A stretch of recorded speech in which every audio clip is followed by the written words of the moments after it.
vr360 aimed to explore virtual reality systems with a particular focus on head-mounted displays, or HMDs. Virtual reality systems are nothing new, with a long history in both research labs and science fiction. But after decades of hype with little to show for it for the average consumer, a confluence of market forces, technical advances, and innovation may be ushering in a new era of VR. Much of the new excitement surrounding VR is driven by one product in particular, the Oculus Rift. While the Rift has made waves among gamers and technology enthusiasts, we wanted to see what the average person around Georgetown knew about the Rift and virtual reality. So we asked. No. No. No. No. No. Can you explain it to me a little more? As you can see, for most people, virtual reality couldn't be further from their minds.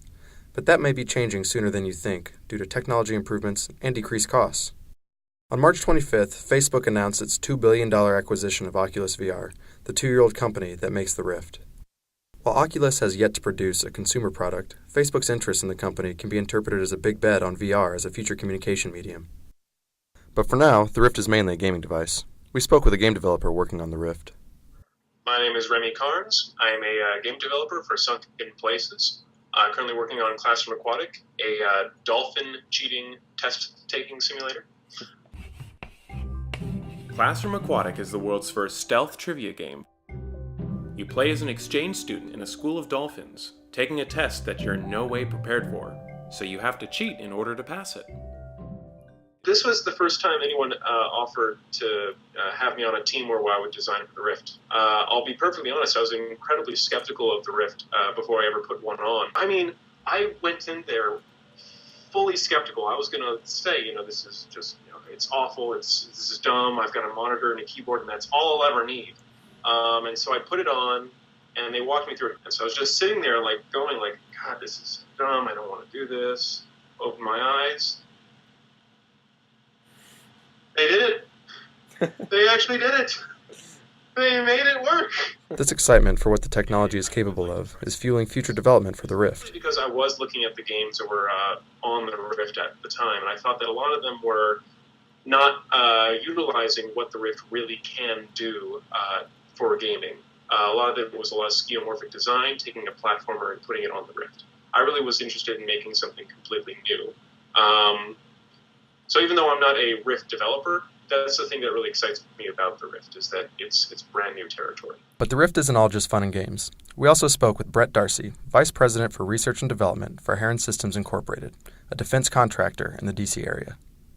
Darcey's team is exploring new uses of head-mounted displays, including new avenues for human-machine interface and live video interaction. In fact, we're explicitly breaking out of the entertainment realm.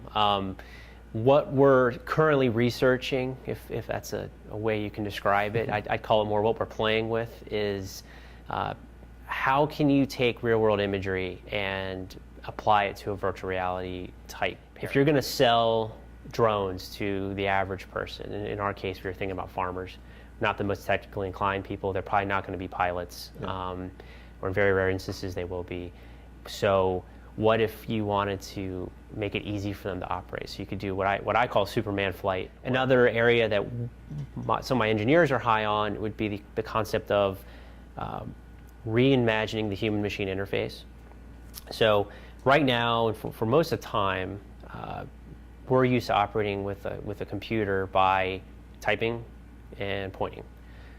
We've slightly modified that recently to do things with like Siri, where you can talk, voice recognition, and pointing via tablets, touchscreens. But that's still ultimately a pointing device and some type of text entry device. There are still several hurdles keeping VR technologies from being widely adopted.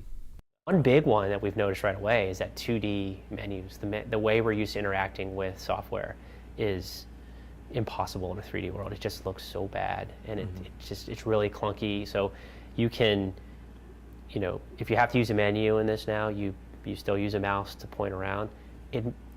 The spatial recognition to move up, to click a little X or something like that is hard, or it's harder than it should be. So I think 3D type menus and stuff like that, we're gonna have to think that through. And you think we've been in a 2D world in that since the dawn of computing. Headsets and graphics processing must continue improving to the point that cybersickness is minimized. And in order for interaction with 3D virtual space to become more natural, the current paradigm of point-and-click menus must be reimagined, and haptic feedback must be integrated into systems. Oh my god, I died. Never mind. But, nonetheless, the future is bright. In terms of outside of gaming, we think enhanced teleoperation of robots is a real big deal. That could be considered niche, but if you're talking about exploring disaster sites or scouting out mines or whatever space exploration, that kind of stuff is interesting. I mean, we're doing some amazing things with robots on Mars, more close to home, International Space Station type stuff. Yeah, you could do some interesting stuff. You could do spacewalks that would be otherwise risky for a human, that you could just put a robot out there. I think it could be adopted. You kind of have the technology stack in place now that you didn't have before. So a lot of the prereqs, I'd say, are there. And they're only getting better. Moore's Law is only helping us.